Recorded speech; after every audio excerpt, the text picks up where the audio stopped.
Esse é o podcast Ciência para a Saúde. Aqui discutimos como a tecnologia e o comportamento humano podem melhorar a sua vida.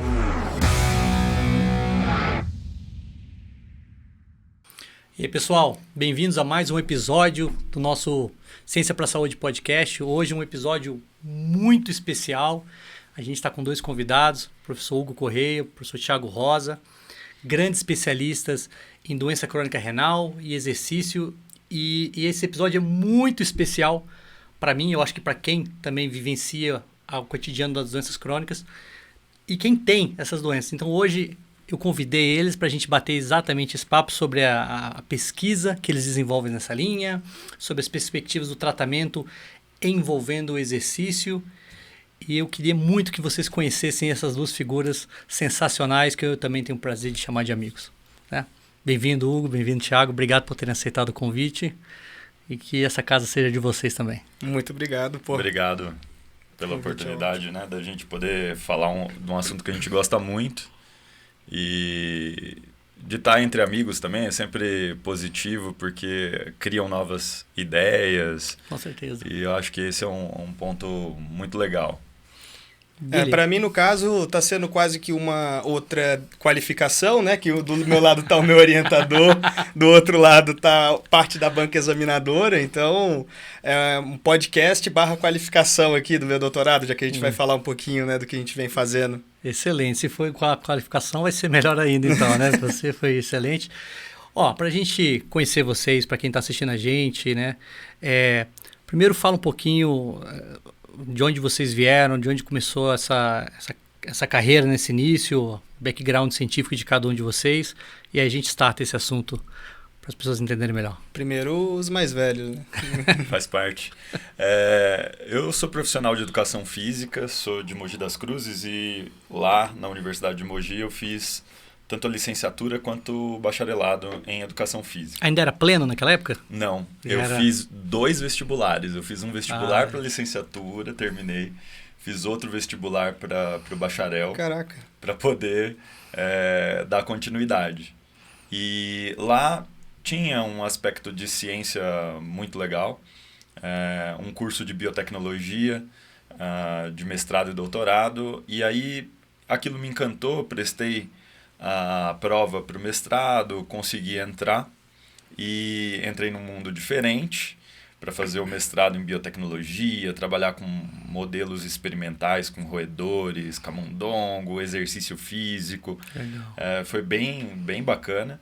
E no final das contas, aquilo me abriu portas para fazer o doutorado em medicina dentro da Universidade Federal de São Paulo. Eu comecei trabalhando com obesidade, diabetes e hipertensão. Eu fui obeso, então acabei usando o exercício como estratégia para emagrecer ainda adolescente. Sim. Tudo mais, e aquilo me levou para a educação física, mas eu queria tentar aprender um pouco mais de como auxiliar e resolver problemas relacionados à saúde. Tenho familiares que são hipertensos, diabéticos, né? E isso me encantou muito a possibilidade de usar um recurso que era o exercício físico, né?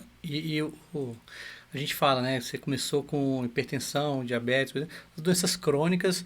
Hoje, dificilmente não tem ninguém da família que não tenha uma ou todas. E hoje é difícil você ter só uma, né? Tem esse detalhe também. Exatamente. Pontuando. Você também teve essa mesma trajetória ou foi um pouquinho diferente? Foi bem parecida, tirando a parte da pós-graduação, né, do mestrado, que foi tudo de educação física. Então, sou licenciado, sou bacharel em educação física pela Universidade Católica de Brasília, e inicialmente eu não trabalhava com a doença renal, eu trabalhava com criança. Tanto que foi meu primeiro TCC, foi com criança, tenho trauma até hoje. Criança é uma maravilha, né? Outro mundo. Na panela dizem que é ótimo. Então... Então, trabalhei na parte um pouco da fisiologia, mas mais voltado para o sistema nervoso, cognição e o papel ali, o crosstalk da coordenação motora e função executiva, né, que é uma forma de quantificar a cognição de crianças, adultos e etc. Só que durante a minha graduação encontrei o Thiago, que inclusive foi a primeira palestra que eu fui, foi do Thiago, fiquei encantado que ele mesclou era uma palestra sobre obesidade, se não me engano, e mesclou a filosofia, biologia molecular, ele estava passando uma via de sinalização celular e do nada me lança um Sócrates, um Aristóteles. Eu falei, pô, como um bom calouro eu tinha chegado atrasado e não vi a apresentação do cara. Eu falei, pô, profissional de educação física não tem como saber de tudo isso, deve ser... Eu tinha preconceito com a minha própria profissão. Primeiro semestre, tava bem cético em relação a isso, e o povo, não, ele é profissional de educação física. Eu falei, oi? Aí eu falei, poxa, que beleza. Eu falei, cara, sempre quis mestrado e doutorado, e se fosse para fazer mestrado e doutorado tem que ser com esse cara. E aí nosso caminho se encontrou, eu ainda na graduação, onde eu pude ajudar ele com as pesquisas da doença renal, e eu fui me criando essa afeição com a fisiologia renal, porque a partir dela eu pude reparar que, cara, quer aprender fisiologia? Estuda fisiologia renal, que aí é um eixo, é um sistema que tem eixo com o sistema cardiovascular. Você vai ter que estudar sistema cardiovascular, você vai ter que estudar sistema nervoso, endócrino, para poder compreender, né, a fisiologia renal. Fui criando essa paixão, onde consegui a bolsa de mestrado com o professor Tiago, né, lá no Departamento de Educação Física da Católica, e agora estou no doutorado. É legal como nossos orientadores ou professores têm influência direta, né? Caramba. A sua tese falou da Odisseia do Ilíada, né? E aí você tem todo um contexto fora da fisiologia que você mesclou, então aqui eu acho que tem uma influência direta de alguém que mesclou. Pra caramba, né? pra caramba. E olha que interessante, eu lembro de uma aula do Otávio, dele falando de proteína, de purificação, e ele me mete um quadro do Picasso. E aí eu, cara, achei aquilo ali fora da casinha. Por um acaso foi autor? Ou não? Não, ele botou... É o Guernica, que é do Picasso também? Ou não é o Beijo? Ele meteu alguma... algum quadro do... E aí, não foi só Picasso não, foram vários. Ele foi falando de vários, mostrou El Greco. Que legal, cara. E a purificação? E aí ele tava falando das tecnologias que são o estado da arte. E aí ele foi fazendo um paralelo, eu falei, putz, isso é muito diferente. E como é que faz para assistir essa aula? E aí eu falei, esse cara é diferenciado. E foi uma das coisas que me chegou. Né? Então, legal. Bom, a gente tem muito o que falar aqui. O assunto me interessa particularmente, né? Eu vou fazer até uma adendo. Eu conheci o Thiago, eu fui fazer não sei se eu fui fazer uma palestra no evento da Educação Física e me apresentaram. Né? E o Thiago é mais reservado, mais quieto. E aí ele falou, e aí, o que você achou dele? Eu falei assim, ele quase não falou nada, quieto assim, eu não sei nem se ele é simpático ou não. Na dele, assim. E aí um dia eu vi uma postagem do grupo de vocês, um estudo com doença renal crônica e exercício, e quando me apresentaram eu nem me atentei que essa era a linha de vocês.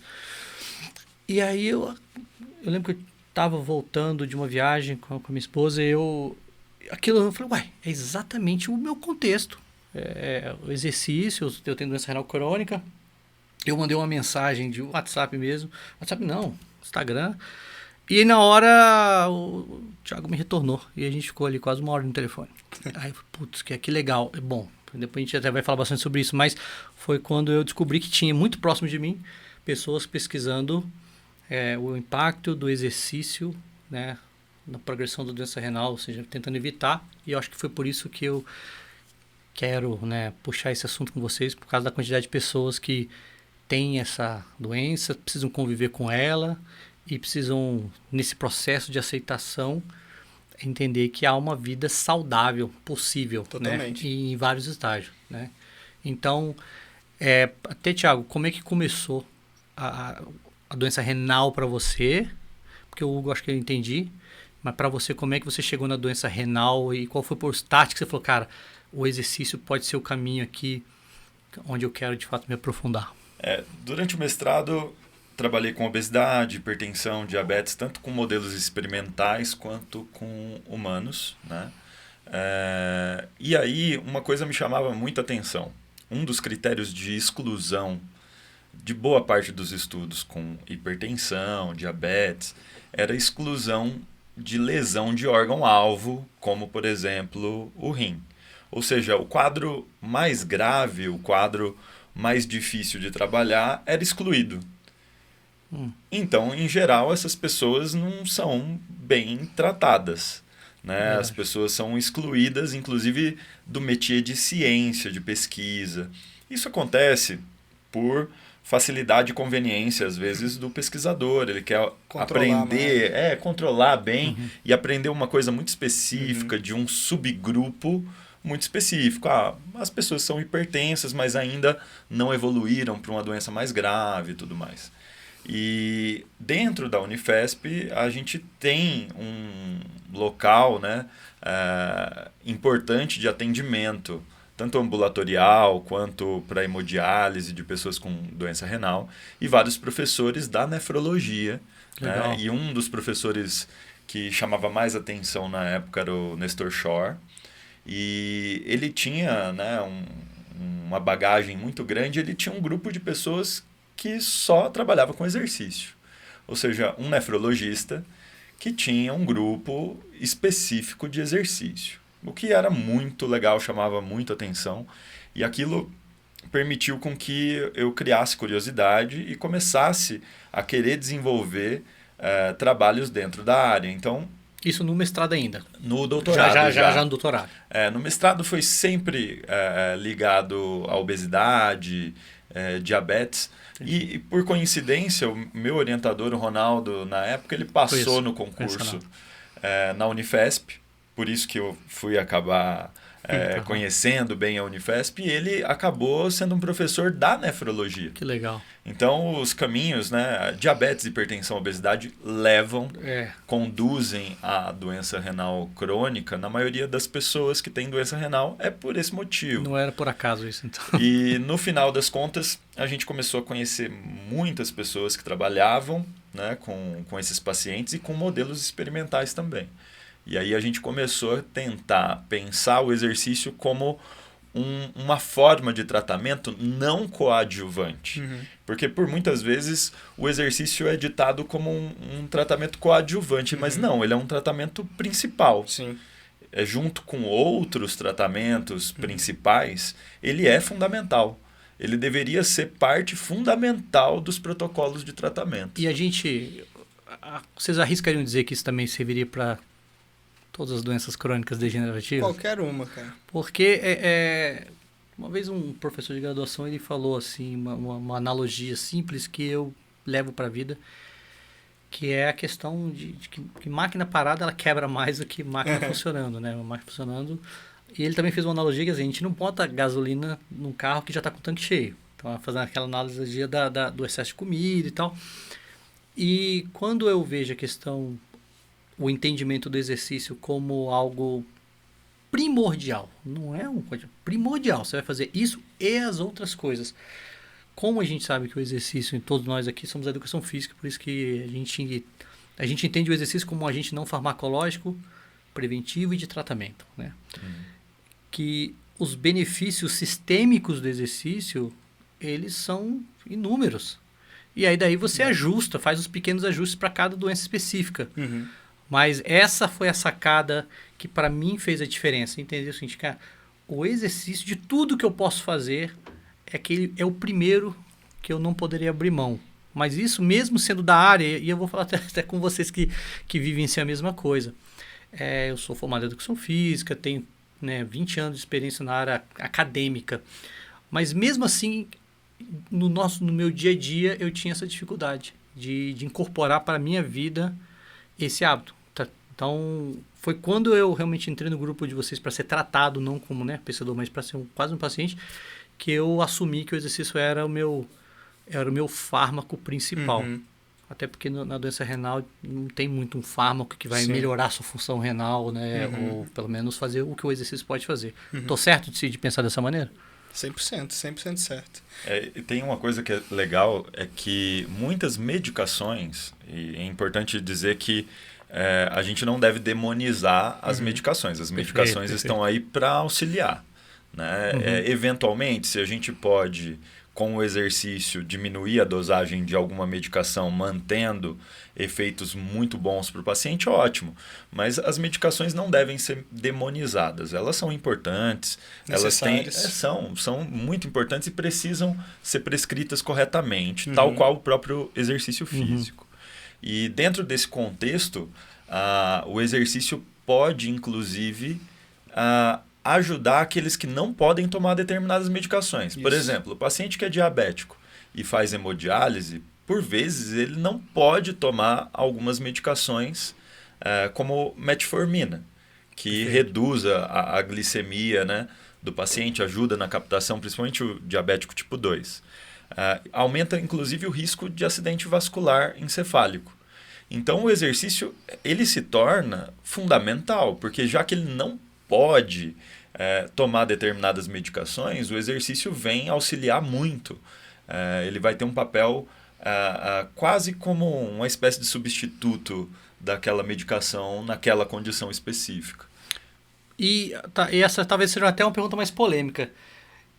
E pode fazer mal? O exercício também pode ser, então, algo ruim nesse contexto? Totalmente. Partindo da premissa de que o exercício é um remédio, né? Exercise is medicine. Aquele velho ditado, né? O que diferencia um antídoto de um veneno é a dose. Então, entender a dose e resposta do exercício para prescrever não só em um contexto de doença, em um contexto de performance, de estética, o exercício em excesso pode gerar uma carga tóxica ao corpo, tal qual o exercício em baixa intensidade e volume, né, de mal prescrito, vai gerar um estímulo débil, né, a ponto de não atingir os nossos objetivos. Então, a gente tem que sempre ponderar por esse lado.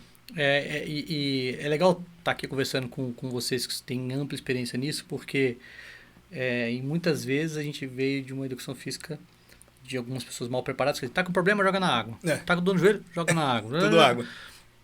Tá, não, mas legal, mas, gente, é uma ciência. É uma ciência do exercício e da saúde. A gente estuda dose e resposta, estuda os efeitos agudos, os efeitos crônicos. Isso foi algo que, quando eu me vi diagnosticado com a doença renal crônica num nível até bem avançado, né? Porém com uma saúde, a princípio, né, preservada, eu conseguia fazer tudo, foi a minha primeira dúvida. Eu posso posso comer uma maratona? Ou não deveria? Então, eu posso fazer um treinamento de hipertrofia ou não deveria? Porque, teoricamente, eu não sentia nada. Então, mesmo sendo alguém da área, claro, vai lá, pesquisa, mas essa segurança, né, é muito importante quando a gente encontra profissionais que, de fato, estudam a fundo as peculiaridades inerentes a cada patologia e todo mundo. Não pode ser uma regra de bolo que o profissional ruim vai fazer, né? Do mesmo jeito que no papo, depois a gente vai conversar sobre isso um dia também, microbiota e exercício, exercícios extenuantes de longa duração geram desconforto gastrointestinal, sangramento e tudo mais. Então você vê que tem a questão realmente da dose podendo afetar. E isso era uma questão muito, muito delicada e importante para mim. E aí pensando nisso, qual é o perfil das pessoas, por exemplo? Eu queria até que vocês falassem um pouquinho desse serviço que vocês têm, desse tipo de atendimento que vocês têm lá na Católica, né? E qual é o perfil das pessoas que vocês mais atendem? É o cara que é atleta, ou é só o idoso, ou é totalmente variado?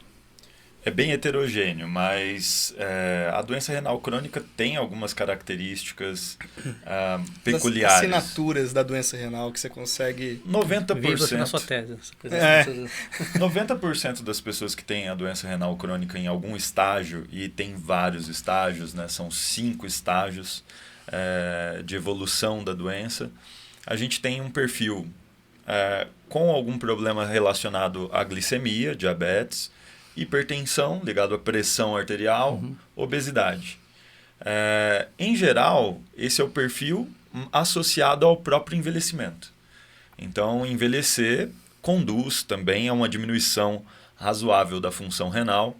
E, em algum momento, se a gente conseguir viver mais do que 100 anos facilmente, o rim não acompanha. Provavelmente o rim não vai acompanhar. A gente tem... Naturalmente a função ia decair com a idade. Um indivíduo de 80 anos, ele pode ter 40% da função renal, e isso é até uma discussão muito interessante de, eu vou chamar ele de doente renal mesmo, porque dentro de uma curva de normalidade, né, do ponto de vista estatístico, é normal ter uma função renal bem diminuída com 80 anos. Sim. Ele vai viver o restante da vida dele provavelmente bem em termos de função renal com aqueles 40% ou um pouquinho menos. Perfeito. O problema é que, dependendo do que você faz durante a vida, se você está mais inflamado porque está obeso, se você tem diabetes, não controla a glicemia ou a pressão arterial fica muito alta sem controle, você evolui mais rápido e aí você vai precisar de alguma terapia renal substitutiva em algum momento. Então, esse é o perfil clássico, ou seja, um indivíduo mais envelhecido que tem algum problema metabólico associado a um mau controle de pressão arterial. É o perfil mais clássico. Tá. E aí tem perfis também de pessoas que, porventura, tiveram o azar de ter o efeito de alguma medicação nefrotóxica. Né? Então, uso de anti-inflamatório e antibiótico de maneira indiscriminada ou, às vezes, sem avaliar a função renal, isso é um problema importante, porque a própria medicina, a educação física, para se tornar mais didática, ela se segmenta. E ela se segmenta em vários pontos diferentes. Então, a gente tem o nefrologista, o médico para cuidar dos rins de maneira clínica. Você tem o urologista, que também cuida dos rins de forma cirúrgica, né? A educação física também tem seus segmentos, só que muita especialização faz o doutor dedo e doutor unha, né? Então você tem, às vezes, um espectro onde as coisas são conectadas, mas você desconhece porque está muito especializado.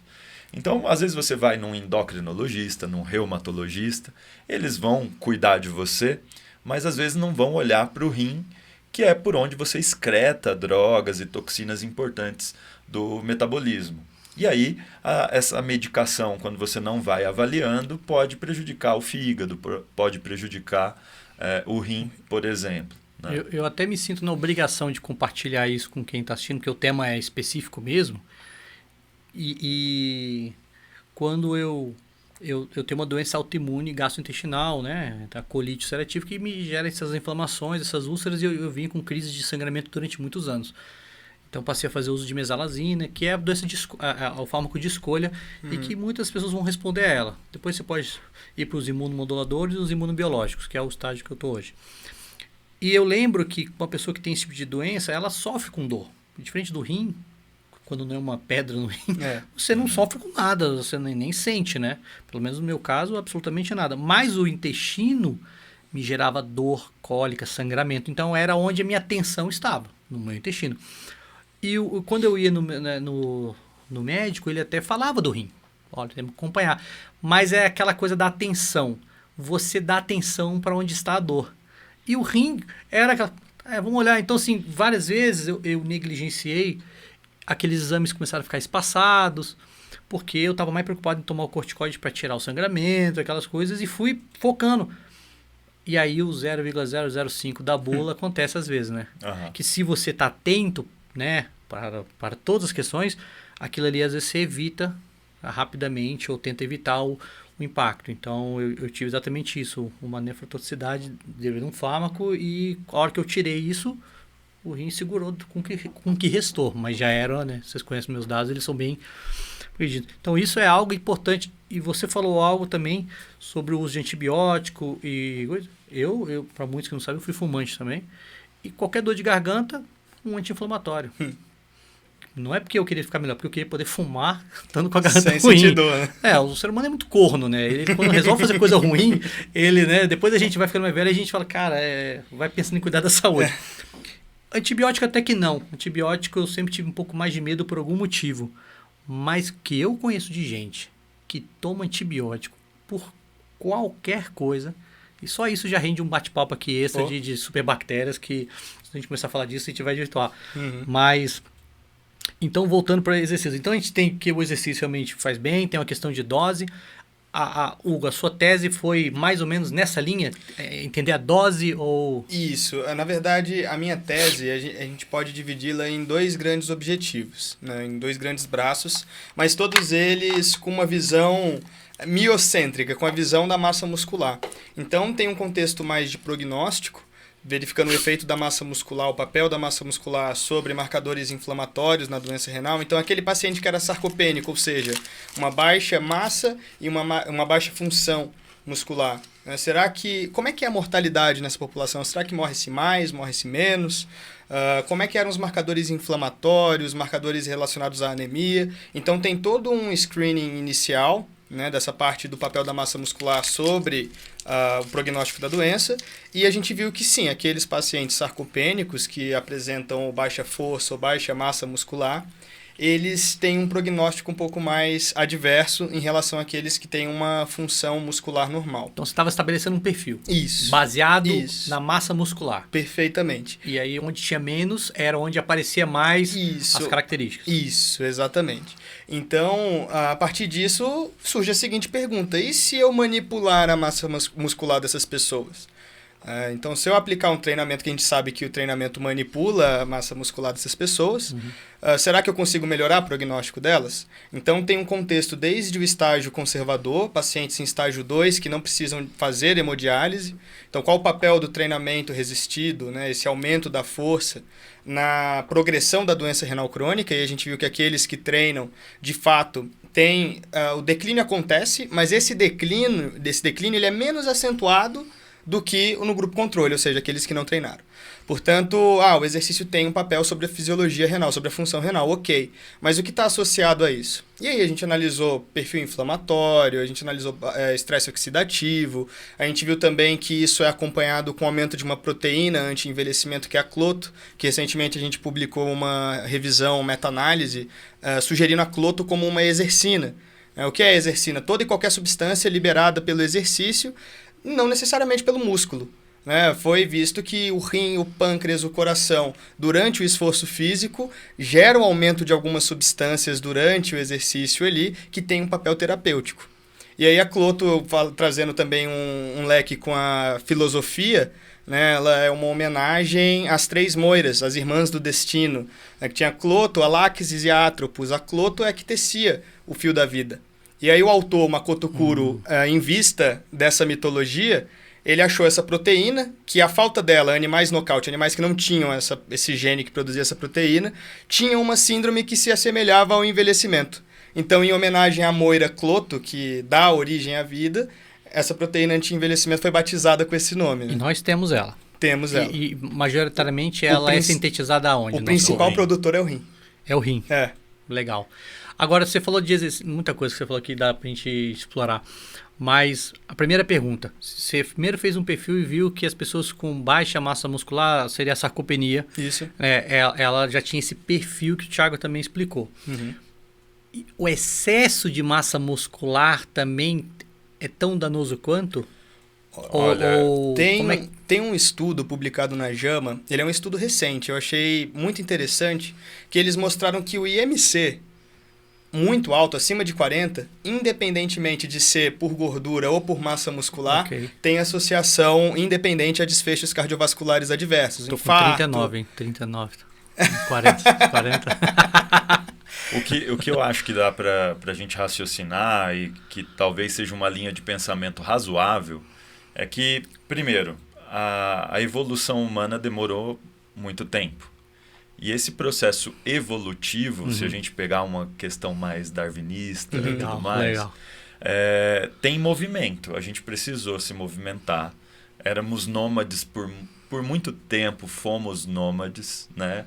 Caçadores-coletores. E mesmo quando a gente se torna sedentário do ponto de vista histórico, a gente trabalha muito na lavoura para produzir, então a gente se movimenta muito. E essa questão de tirar o movimento do ser humano é recente.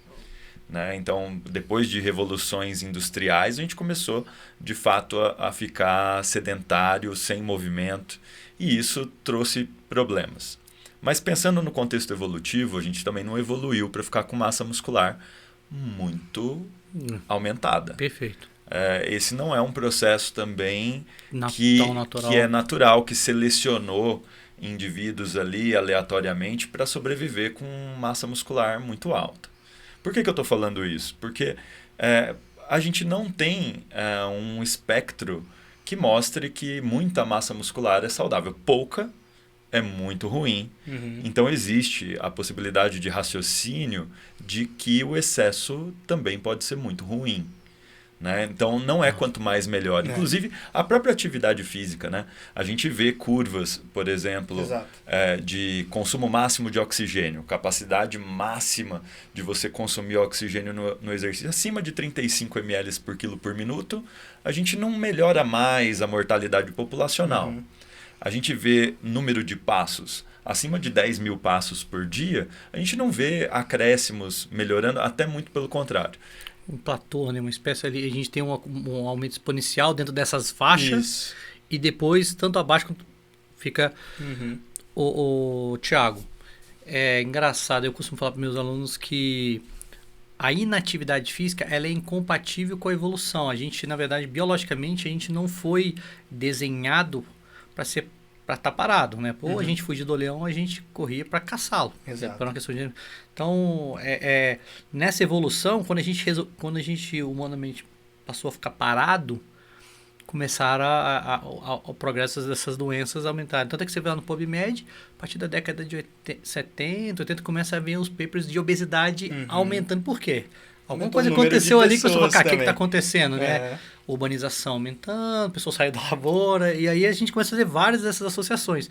Mas eu perguntei isso da massa, porque acho que muitos que estão nessa condição, eles vão perguntar, mas eu poderia fazer um treino de hipertrofia?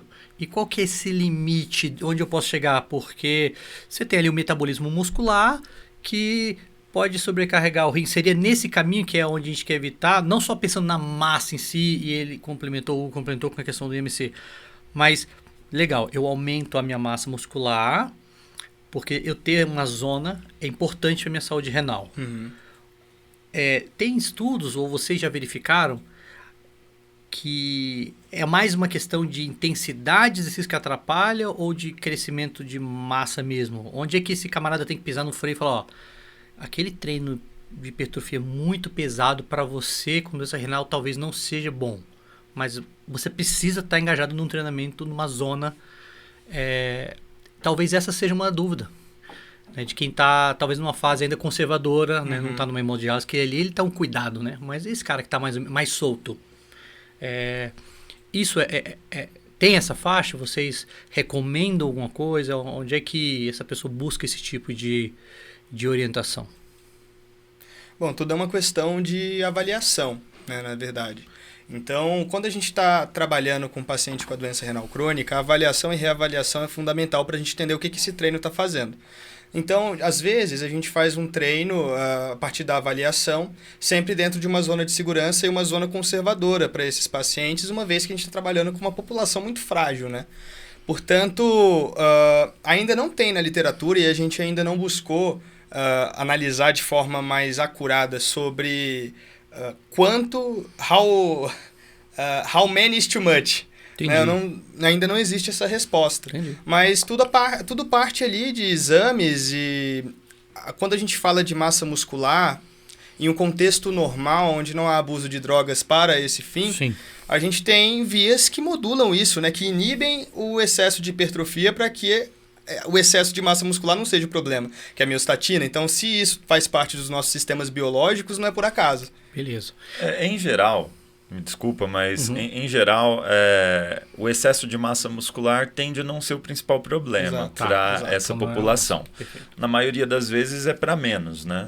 Então, a sarcopenia, a dinapenia, que é a perda de força, que esse é um espectro interessante. Às vezes, mesmo um indivíduo com uma massa muscular menor, ele pode desenvolver a força muscular e a capacidade aeróbia e evitar problemas, Isso, né? Perfeito. Então, é importante a gente pensar num espectro cardiopulmonar, cardiorrespiratório e neuromuscular. Em termos de avaliação, a gente precisa olhar esses dois espectros, né, para aptidão física.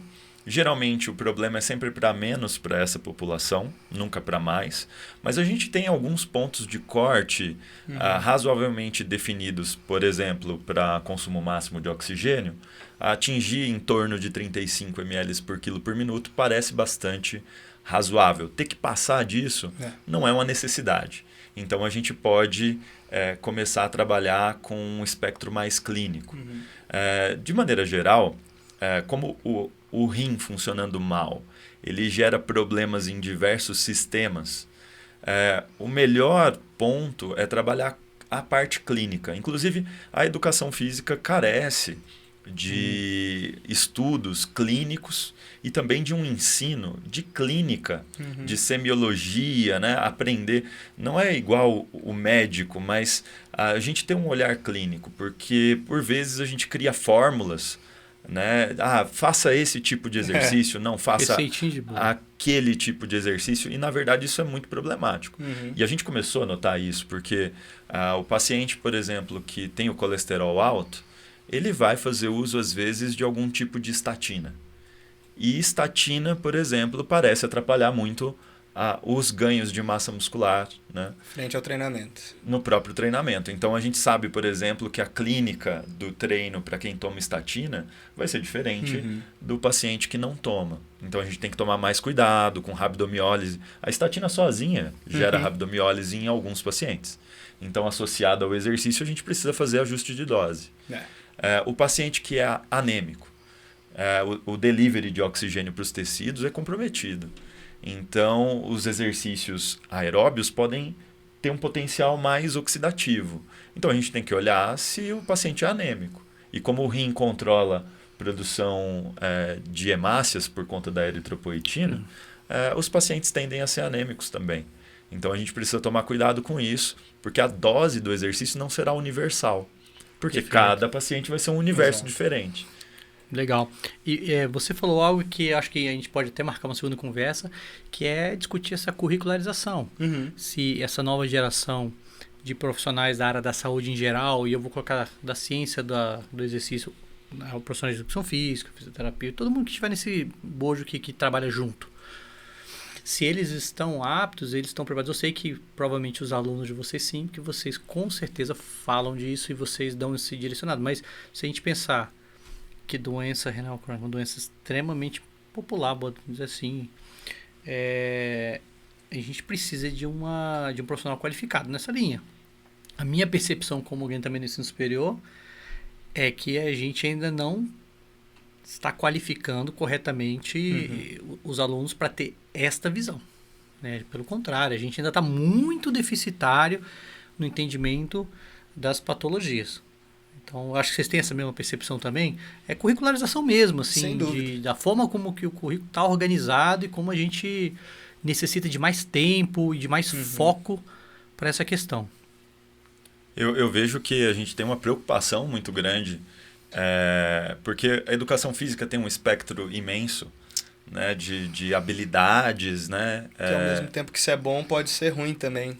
Então, por vezes, a gente não tem um estágio do profissional de educação física num ambiente clínico muito bom.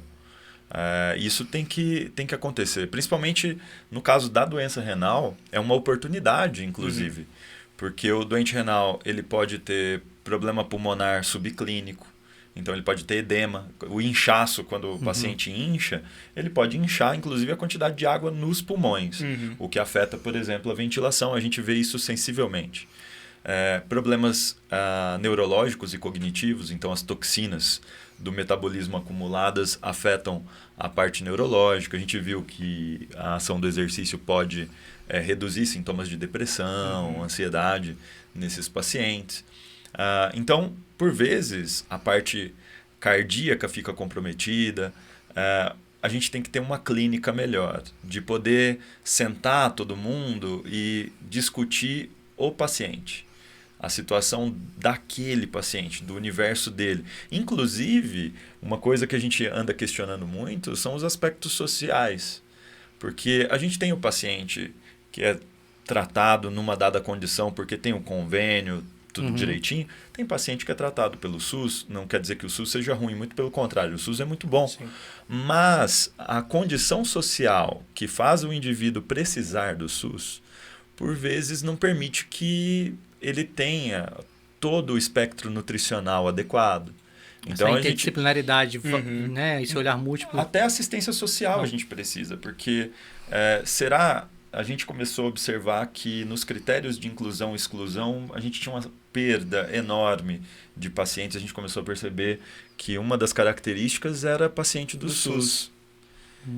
Então, o que está fazendo o paciente do SUS evadir? Perda, quando você fala, não necessariamente morte, deixar de continuar o tratamento. Isso, porque não se enquadra no nosso critério de inclusão ali. Porque a gente tem vários critérios que a gente utiliza, né? E aí, coincidentemente, as pessoas que são do SUS são borderline ou passam nos valores de referência que a gente precisa estabelecer para ter uma certa segurança na aplicação do exercício. É o próprio dedímero, que é um marcador de coagulação. Acho que 80% dos pacientes do SUS tem ele acima do valor de recomendação, cara.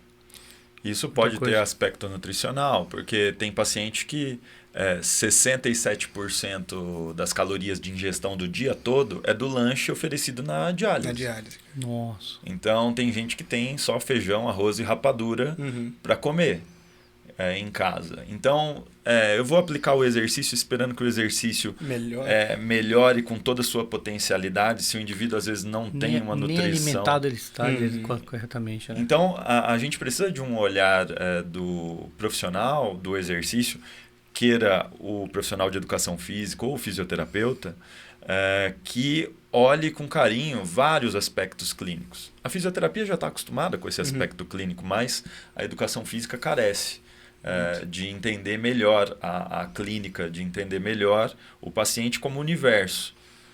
O engraçado é que a licenciatura já tem contato com essa realidade social mais próximo, talvez pela atuação na escola, nas escolas, totalmente, periferias, mas aí quando a gente vai para o bacharelado, e gente, para quem não é da área, são cursos completamente diferentes. Sim. Né? Eu entrei na plena, era uma confusão danada na minha cabeça, porque a hora eu tinha disciplinas de academia, de repente eu ia para a parte escolar, e então, quando era junto, tinha vantagens e desvantagens, mas são cursos completamente diferentes. E, de fato, esse olhar, primeiro, multiprofissional e no contexto, realmente é muito difícil. E é isso que o Hugo está indo agora, né, para complementar os estudos do doutorado dele na Universidade de Harvard, que dá um orgulho enorme para a gente. Você vai estudar essa questão ou você vai continuar olhando a questão mais biológica? O que você vai buscar lá? Dentro de tudo que a gente vem estudando, né? Então comecei lá com os pacientes conservadores, fui para a hemodiálise, e aí qual lacuna eu estou chegando? No transplante. Né? Então, afinal, a gente sabe que o exercício modula uma série de moléculas que ajudam a explicar em partes o efeito benéfico dele sobre diferentes sistemas. Ok, legal. Na doença renal, sim. E no transplante? Né? Como é que isso vai atuar? Será que vai aumentar a tolerância imunológica frente ao enxerto? Como isso vai discorrer? Né? Então eu entrei lá, foi uma loucura, o Thiago acompanhou, porque saiu o edital, eu já tinha que entregar tudo até março, e era janeiro, e eu não tinha contato nenhum com ninguém lá de Harvard. Foi na cara e coragem. O Thiago até entrou em contato com uma amiga dele que fazia o pós-doc em Harvard, e ela passou vários departamentos que trabalham ali na parte de nefro e etc. Aí o Thiago falou, cara, bota a cara, manda e-mail e procura o mais produtivo.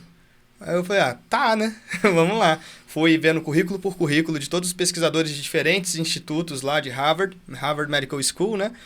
E encontrei o diretor da divisão de transplante do hospital do Massachusetts General Hospital. E aí falei, vou mandar um e-mail. Foi dia 5 de janeiro isso, né? No dia 5 ele me respondeu, tô de férias, manda e-mail amanhã que eu volto de férias. Aí eu falei, vixe, vai levar um toco. Aí no dia 6, né, no dia seguinte, eu mandando e-mail para ele, ele me manda outro e-mail. Voltei de férias, tá disponível amanhã para uma reunião no Zoom, acho que foi Zoom ou Google Meet, não lembro agora qual foi.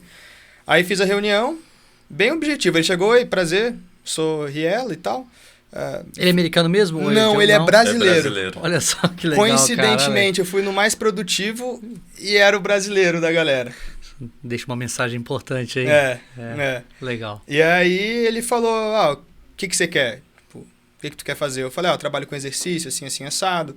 Ele pesquisa muito com imunologia, né, mecanismos do sistema imune para melhorar ali no transplante, inclusive imunoterapia para evitar rejeição. Eu falei, o exercício ele vai trazer vários alvos moleculares que a gente pode pensar lá na frente em sintetizá-los e administrá-los para uma forma de nova terapia para o transplante. Aí falei isso pro cara, ele falou, interessante, já trabalhou com pesquisa clínica? Eu falei, já. Com modelo animal? Eu falei, também. Ele, beleza, eu vou te passar o contato aqui do meu pós-doc, vocês alinham um projeto e a gente vai conversando. Aí, na mesma semana, entrei em contato com o pós-doc dele, falei, eu reuni com o Thiago antes, a gente formulou várias pesquisas, aí eu fui apresentar ele, legal, cara, muito bom, mas 10 meses você não vai ter tempo de fazer tudo isso daí que você falou, não. Eu tenho um projeto já aqui encaminhado, que é um protocolo que já passou pelo comitê de ética daqui, desenvolve o seu projeto com esse protocolo. Aí eu falei, beleza. A priori, eu vou trabalhar, não é nem com transplante renal, porque dá muito trabalho. Então, dado o tempo limitado que eu tenho, vai ser transplante de pele, mas eu vou sondar os mecanismos imunológicos, a imunologia do exercício, no processo de tolerância ao enxerto de camundongos transplantados, né? Então, vai ter inibição de via, estudo com animais nocautes, de vias relacionadas ao aceite e ao rejeite do transplante. E caso eu consiga traçar uma via interessante do exercício físico no transplante, aí eles vão ampliar para novas cirurgias. Transplante de coração, rim, pulmão. Legal. Ó, você tocou num assunto que eu acho que é uma dúvida de muita gente. O exercício, na questão do transplante, por exemplo, o exercício é um aliado, ele acaba que o transplantado ele tem um aceite melhor daquele novo órgão, vocês chamam de enxerto, quando o camarada ele é fisicamente ativo, é quase assim, aí nesse caso é obrigatório. Olha, inclusive a gente já discutiu sobre a possibilidade, isso em um futuro um pouco mais distante, de o nível de atividade física ser um dos parâmetros a ser considerado como preditor de sucesso da cirurgia. Porque os estudos clínicos até hoje, eu não olhei mais recente, mas existem muito poucos com exercício. Existem muitos com atividade física. Então, pacientes mais ativos, né? Lembrando que tem essa diferença, exercício físico é programado, atividade física é toda e qualquer atividade que tenha pelo menos um gasto energético ali, né? Então, pacientes com maior nível de atividade física costumam ter menos rejeição ao novo órgão do que aqueles sedentários. E já a parte do exercício, que aí a gente consegue controlar a intensidade e volume, a gente tem mais com modelos animais, mostrando que sim, o exercício, animais que treinam, eles possuem uma taxa de aceite ao transplante de diferentes órgãos. A gente tem trabalhado com transplantados, e transplantado ele também é um grupo muito especial, bastante heterogêneo em seu contexto, inclusive cirúrgico. Então, alguns transplantados, eles são transplantados de vivo para vivo, quando tem um parente doador e tudo mais. E tem o doador que é falecido, né? Então, o indivíduo sofreu um acidente, o rim está preservado, entre outros órgãos, e aquele transplante é feito. E a rejeição, ela é maior, por exemplo, quando é de falecido para vivo, né? Então, esse contexto de heterogeneidade faz também com que o exercício precise ser mais acurado. Então, o exercício ele é um imunomodulador, de fato. Mas a gente não pode, por exemplo, imunossuprimir, porque ele já vai usar imunossupressores. Perfeito, né? Então, a gente tem que tomar cuidado, por exemplo, para o exercício não gerar imunossupressão. Perfeito. Ele vai, às vezes, engordar bastante por conta do uso de corticoide. Além disso, há uma questão de trava psicológica, porque muitas vezes o paciente vem de uma condição onde ele não podia comer todo tipo de alimento. Tem uma restrição do potássio, tem uma restrição do fósforo. Então, ele vem, às vezes, o paciente vem comendo mal ali, porque tem muita restrição, ele transplanta, começa a comer de novo. Então, ele começa a querer comer e começa a exagerar. E aí ele engorda muito, começa a ter outros problemas associados a corticoide, imunossupressor. E aí o exercício vai ter um papel realmente fundamental, só que também a dose dele tem que ser mais acurada. Sim. Eu preciso de maior precisão, né? Mas a via de regra, só para fazer a cirurgia, você precisa ter boa aptidão. VO2 máximo é, por exemplo, um fator de risco. Um fator que limita. Se você tiver um VO2 máximo muito baixo, uma aptidão cardiorrespiratória muito baixa, você nem vai ser liberado. Então, muitos dos nossos pacientes, por exemplo, começaram a ser liberados para fazer o transplante depois de treinar. Então, Fantástico. de cara, o que eu posso te dizer? Os pacientes esperando na fila de transplante terão mais facilidade de liberação para a cirurgia se tiverem melhor aptidão, porque quanto melhor a aptidão, menor o risco cirúrgico. Né? Então, esse é um dos papéis, eu acho que mais interessantes logo de cara. Legal. Uma coisa que a gente não falou aqui hoje, eu vou deixar esse assunto até para a próxima conversa, é de todo o contexto, por exemplo, da hemodiálise, que aí eu acho que é um mundo à parte, e também é um campo que eu acredito que o exercício também vai fazer um benefício muito grande. Então a gente tem colega de vocês, a Thaís, que trabalha com esse público diretamente. No dia a gente acomoda ela aqui com a gente, chama todo mundo e também segue. Para a gente até deixar uma mensagem final, duas perguntas. Uma é, na visão do Hugo, nesse público, o que vocês acham que você já percebeu que é o maior desafio? Para eles, não para você, o profissional eu imagino, mas quando você lida com ele diretamente, o que você imaginou que para eles tem aparentado ser o maior desafio?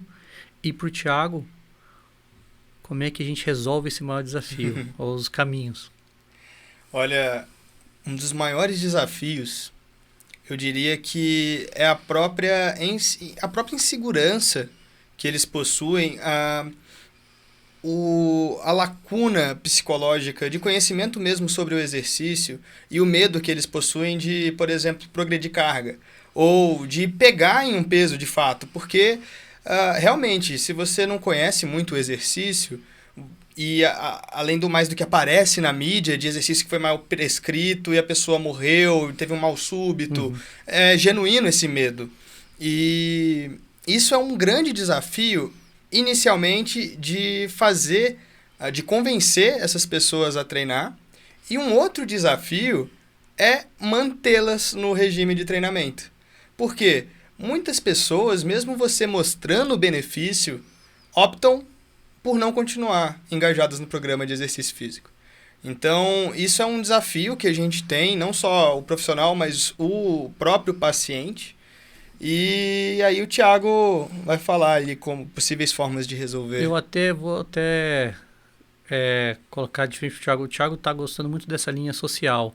Então, a gente podia até falar desse desafio social de Legal. Você abranger o maior número de pessoas que muitas vezes pelos cortes elas estão ficando de fora de um tratamento adequado. Isso é um desafio que hoje você acha que a gente tem que resolver urgentemente? São vários aspectos que a gente precisa trabalhar. Primeiro, educação em saúde dos profissionais de saúde, assimilando o exercício como parte fundamental do tratamento. Então, tem médicos e médicos, tem enfermeiros e enfermeiros, assistentes sociais, né? Toda a equipe médica que lida com o paciente precisa entender, né? O nutricionista, ele precisa entender que o exercício é parte do tratamento. E é uma parte fundamental e que precisa ser incentivado por cada um dos profissionais. E a gente precisa entender que o paciente que faz exercício, ele é mais econômico para quem está financiando o tratamento. Isso. Queira o SUS, né? Queira o governo, queira os planos de saúde, eles precisam entender que o paciente que treina ele é mais barato, ele interna menos.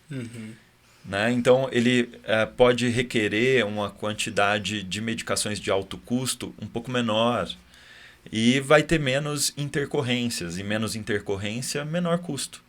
Né? Vai facilitar muito a organização social de maneira geral. Vai ser mais barato para nós que pagamos impostos para financiar o tratamento dessas pessoas. Então, o exercício é um processo de investimento.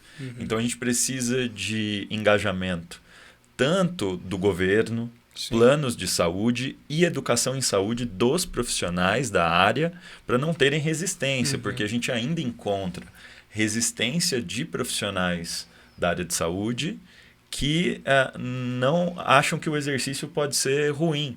Então, quando a gente começa o exercício durante uma sessão de hemodiálise, muita gente se espanta, o indivíduo fazendo uma circulação extracorpórea do sangue dele para filtrar e ele treinando ali. Né? Esse é um ponto que o exercício ele tem que estar na mente, na cultura.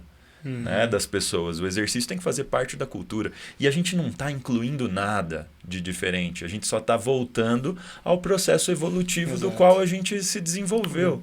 A gente está dando de novo aquele estímulo que foi importante para o nosso desenvolvimento. Então, eu não acredito que o exercício seja algo de inclusão ao paciente. Na verdade, é só a gente devolver a natureza do exercício e da atividade física, entende? Sensacional. Esse bate-papo, ele trouxe exatamente a origem do porquê que a gente criou Ciência para a Saúde, que era uma forma não só de popularizar a ciência, mas de esclarecer questões do cotidiano que pudessem ajudar as pessoas, óbvio, a conhecer a ciência, mas esclarecer profissionais de saúde, quem precisa dessa informação, e isso foi um exemplo. Eu, como paciente de doença crônica renal, o tanto que esse tipo de assunto me ajuda, né, é fundamental. E então, para muita gente que não tem acesso a esse tipo de informação, a gente quer que esse tipo de conversa chegue nessas pessoas. Maravilha. Para que elas incorporem, poxa, deixa eu pelo menos começar a caminhar. Se é isso que eu preciso começar, deixa eu caminhar, né? Então, dito isso, assim, eu não poderia também não deixar de agradecer primeiro vocês dois. Para mim, vocês devolveram a minha saúde. De verdade, eu falo isso com a mais sincera verdade. Eu estava começando a ter medo de morrer.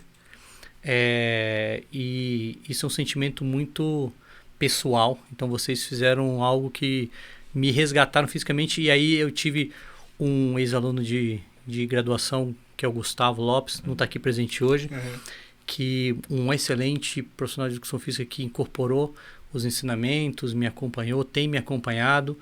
Em nome dele, de todos os profissionais de educação física que trabalham, primeiro agradecer vocês, que essa mensagem chegue para todo mundo que tem esse tipo de limitação e que não é o fim, pelo menos assim, é o início de uma nova jornada adaptada. Não poderia também deixar de agradecer ao Thiago Reis, meu nefro, ao meu irmão Daniel Pertez, que é o Ruro, e toda essa categoria de pessoas que ajudam, né, diretamente. A gente vai trazer aqui na próxima vez a Thaís, e vocês estão convidados de novo. Se vocês toparem, a gente faz aqui a casa de vocês também. Mas é um agradecimento de coração, realmente, por esse trabalho fantástico que vocês fazem com tanta gente lá pela Católica. Então, a Católica realmente abriu esse espaço e deixou vocês desenvolverem esse projeto, que acho que é a linha, né, de doutorado hoje, né, Thiago, que você orienta. Acho que a maioria dos seus alunos é nessa linha. Então, enfim, sensacional. Fico até meio sem palavras, porque eu fico um pouco emocionado de estar falando sobre isso, mas era um assunto que eu já queria há muito tempo conversar com mais profundidade. Como hoje não dá tempo, a gente vai ter que puxar mais. Vocês querem dar um último recado? Vocês podem até falar aqui. Eu gostaria de agradecer imensamente para você aí de casa, né? Eu gostaria de passar um conselho que foi o Thiago que me deu, né? Aqueles que querem começar a aprender sobre o rim, sobre o sistema renal. E o Thiago mencionou um nome de um cara histórico aqui, que é o Nestor Shaw. E ele tem um vídeo, uma aula gratuita, é uma aula riquíssima. O nome da aula é Água. É só isso. Água. Ele começa lá na astronomia, cara. Tá onde essa aula? Tá no YouTube? No escreve YouTube? Água Nestor Shaw. Pronto. Todo mundo aí, Água Nestor Shaw. Foi uma aula que ele... Quando eu tava começando a aprender sobre isso, ele falou, assiste isso aqui. Fiquei encantado. Ele começa lá na astronomia, de como a água pode ter vindo aqui pro planeta Terra. Vai pra geofísica, falando das aquíferas. Né, como essa água surgiu, como elas... Você está explicando muito a sua tese dessa qualificação, a Cross, estou vendo as referências Exato.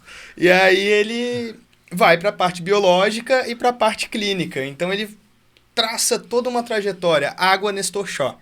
Legal. Tem lá no YouTube, é o que eu passo aí. Eu acho que o principal passo é a gente melhorar nível de atividade física. Começar com um pouquinho mesmo, né? A gente fazer o mínimo necessário para sair da inércia, sair do sedentarismo, já é um grande passo. E se manter treinando, se manter ativo é um outro passo.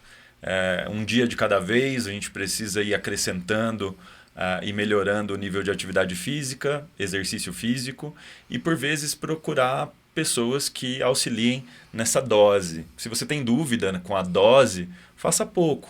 né? Mas faça sempre. E, se possível, encontre alguém que possa ajustar essa dose para você ter uma qualidade de vida, né? Que eu acho que, embora a gente pesquise muito as condições moleculares, por exemplo, fisiologia, acho que no final das contas, além de evitar uma mortalidade muito grande nessa população, também devolver uma qualidade de vida, devolver um prazer de viver, né? Eu acho que o exercício ele tem um papel para ajudar no prazer de viver. Demais. No final das contas. Com certeza. Pessoal, vocês querem indicar o Instagram de vocês? Vocês têm algum canal que vocês divulgam algum dica sobre isso, material? Eu acho que o Thiago tem um. Só fala para quem está acompanhando aqui, se quiser também. Geralmente, muita gente acabou procurando o meu Instagram, que é @thiagorosa_85, que virou um Instagram quase profissional, porque a gente só posta as atividades de pesquisa. E lá também vocês vão encontrar... Tem rock and roll também. Tem também. Tem rock and roll também. Aliás, isso é uma condição sine qua non para estar nessa mesa aqui. A gente não chama adeptos do funk. Pode até ser um bom cientista, mas não chama não. Legal. E ali dá para, inclusive, entrar em contato, como você fez num primeiro momento. Né? Então, muitos pacientes entram em contato. A gente tenta atender uma demanda também. Né? Às vezes eu demoro um pouquinho, porque a vida da gente fica um pouco atribulada, mas a gente tenta atender na medida do possível todo mundo. Legal, Hugo tem também meu Instagram, eu basicamente divulgo mais as coisas do Instagram do Thiago. Mas quem quiser seguir é @hugo.dlcorrea. E aí é isso. Maravilha. Pessoal, para quem não conhece o Ciência para a Saúde, a gente tem um canal no YouTube, né, o Ciência para a Saúde Podcast, no Instagram também. No Instagram também é diferente, a Ciência pra Saúde, a gente registrou 2 lá e foi essa confusão, mas pode pôr Ciência pra Saúde e a gente divulga os conteúdos aqui e sempre que tiver discussão científica, rock and roll também, que a gente gosta particularmente. Show. Um episódio só sobre isso depois também. Bom demais. Quando o Thiago falou dos idosos, 80 anos, eu já fui pensando nos meus heróis do rock, tudo com um rinzinho sofrendo, vai me dando tristeza. Mas, enfim, nós estamos nesse canal. Queria de novo agradecer vocês dois por terem vindo. E com certeza, em breve, a gente já faz uma segunda rodada para bater muito papo sobre esse assunto, que isso rende mais. E aí, para também conhecer a progressão das pesquisas de vocês. Tá certo? Excelente. Obrigado, pela oportunidade. Valeu, pessoal. Tamo junto. Até a próxima.